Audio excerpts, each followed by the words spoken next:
Boa noite, senhoras e senhores, minhas queridas amigas, queridos amigos do Mato Grosso do Sul e aqui da nossa querida cidade de Campo Grande.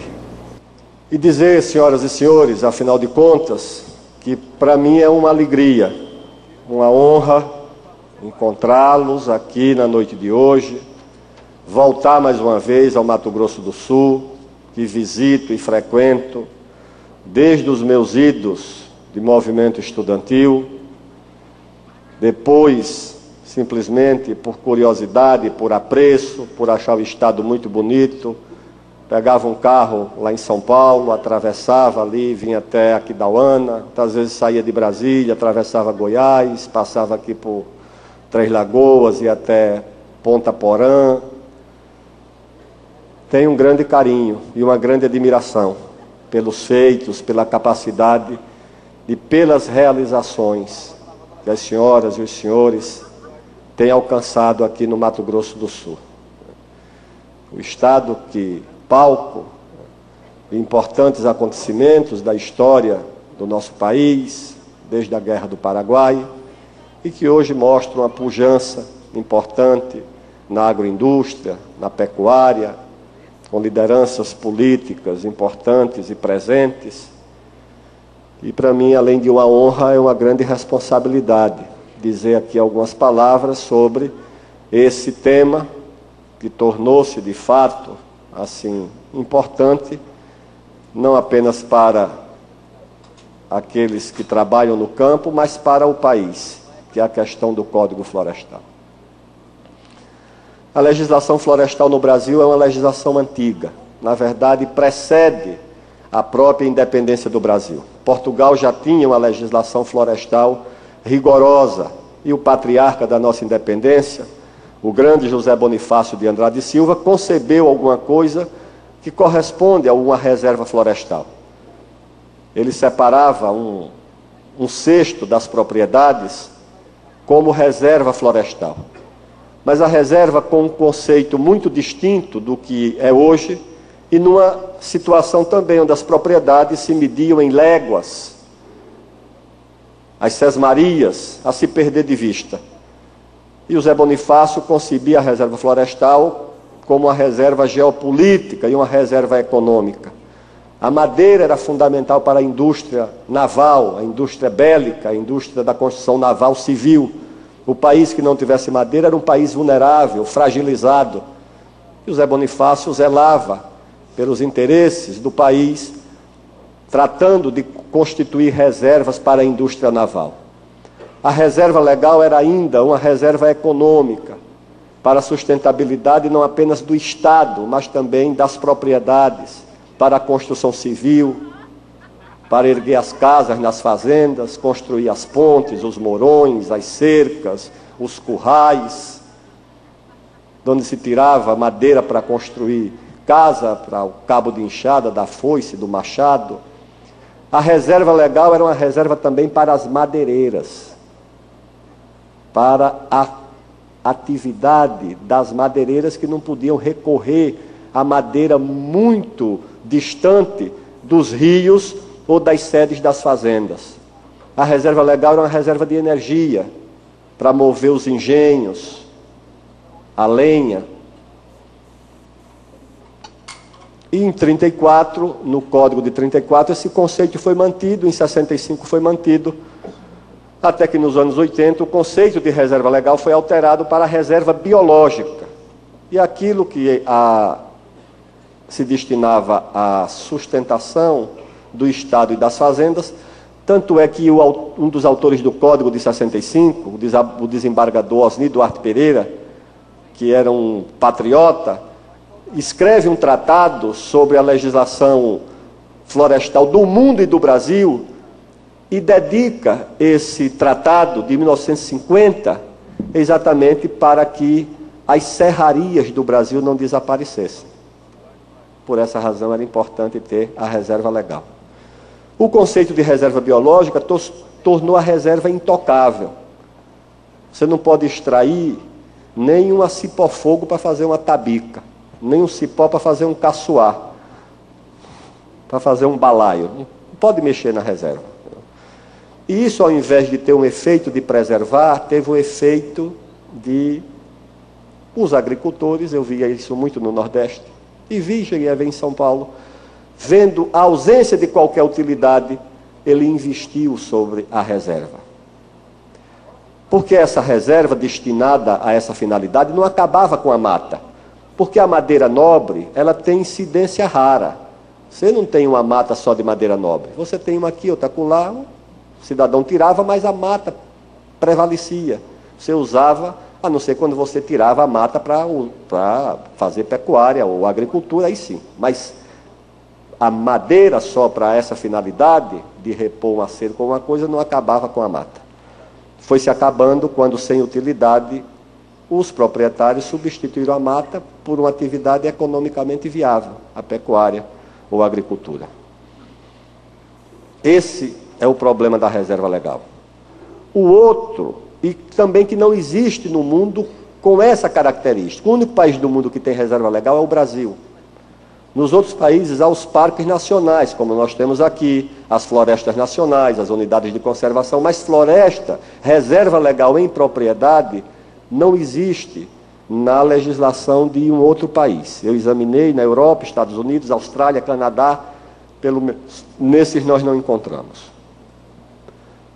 E a outra questão é a área de preservação permanente, que nós tínhamos no antigo Código de 65, de 5 metros até 100 metros, e que foi alterada também de 5 para 30, de 30 para 500, de 100 para 500, né?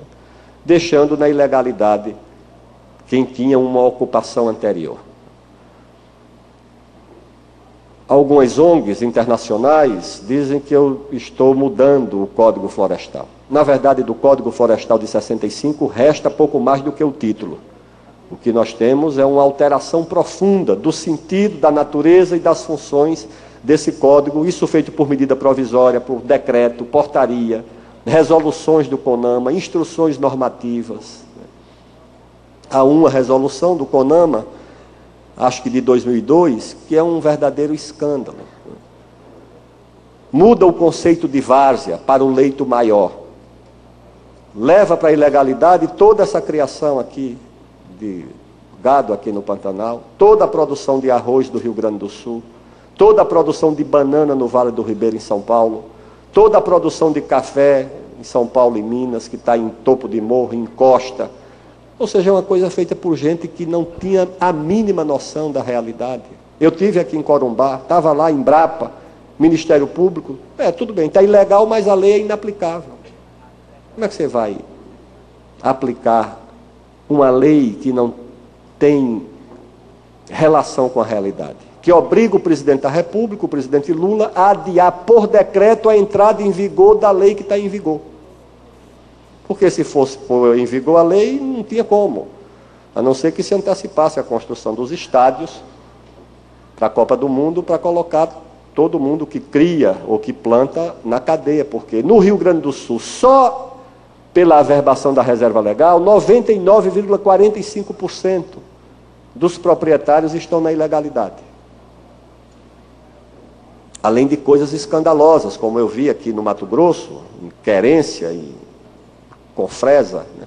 Milhares, 4.000 no município, 1.920 assentados do INCRA, proibidos de receber o PRONAF, porque receberam esses títulos e essas propriedades, esses lotes, quando estavam autorizados a ocupar 50%, depois em um decreto diz que não pode ser 50%, é 80% e que tem que reflorestar 30%, senão está na ilegalidade.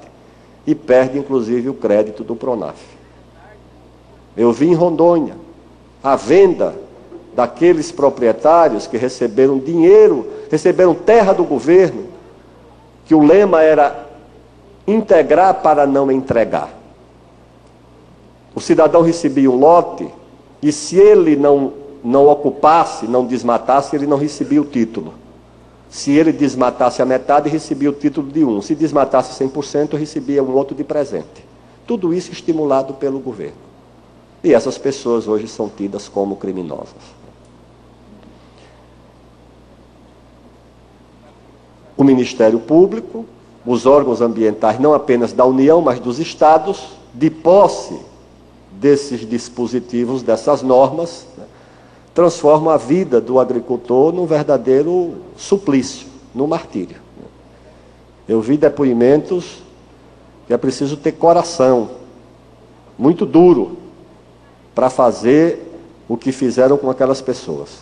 Eu vi aqui no estado, que eu tenho a honra de representar em São Paulo, estava até um secretário do meio ambiente junto comigo, numa feira agrícola, a mulher chorando, dizia, olha, esse homem aqui tem 80 anos de idade, tem câncer de pele, mas foi obrigado a carregar um balde de água para plantar 70 mil mudas, sol a sol, mesmo com câncer de pele, porque era exigência de um termo de ajustamento de conduta exigido por um promotor. Eu vi agora outro depoimento, o cidadão recebeu lá uma visita de um IBAMA, com polícia, morreu.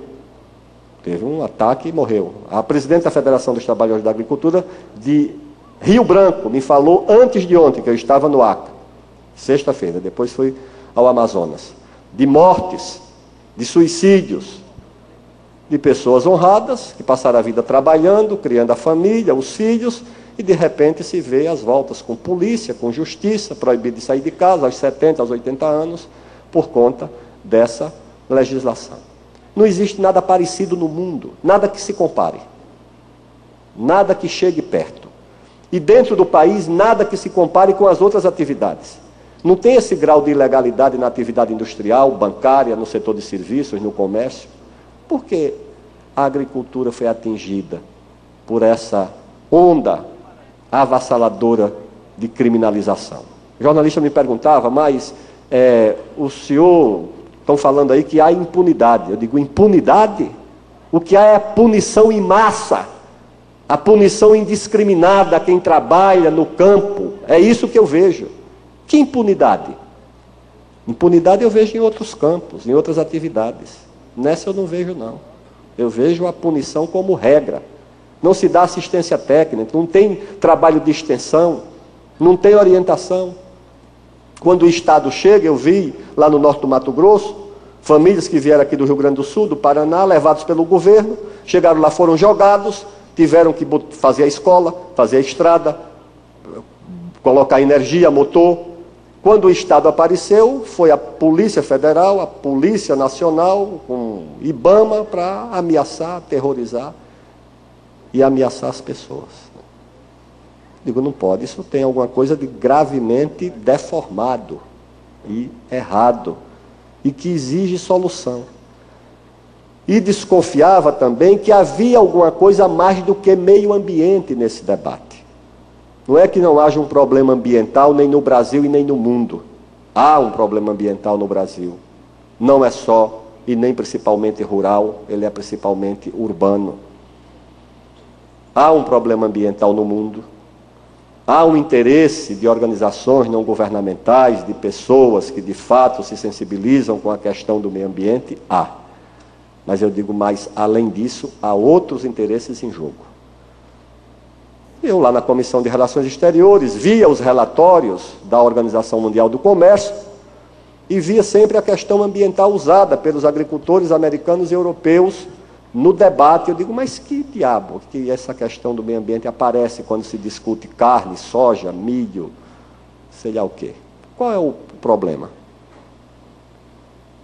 O problema, eu fui me dando conta. O problema é que depois que boa parte do parque industrial dos Estados Unidos e da Europa migrou para a Ásia, principalmente para a China, a agroindústria nos Estados Unidos e na Europa passou a ter um peso ainda mais importante, um peso decisivo. E eles jogam pesado, quebraram a agricultura africana, quebraram. A Itália bota tomate no Marrocos a metade do preço que o marroquino produz. Quebra. Quebraram a agricultura mexicana. Vamos ver lá a origem desse aumento de criminalidade no México. Confusão em Chiapas, está muito associado à quebradeira da agricultura. E como é que eles resolvem isso? Na África eles resolvem com a ajuda humanitária. Quando os agricultores quebram, eles mandam um avião da Cruz Vermelha em cima de um acampamento de famintos e jogam sacos de comida. Talvez eles imaginem que nós possamos ter o mesmo destino.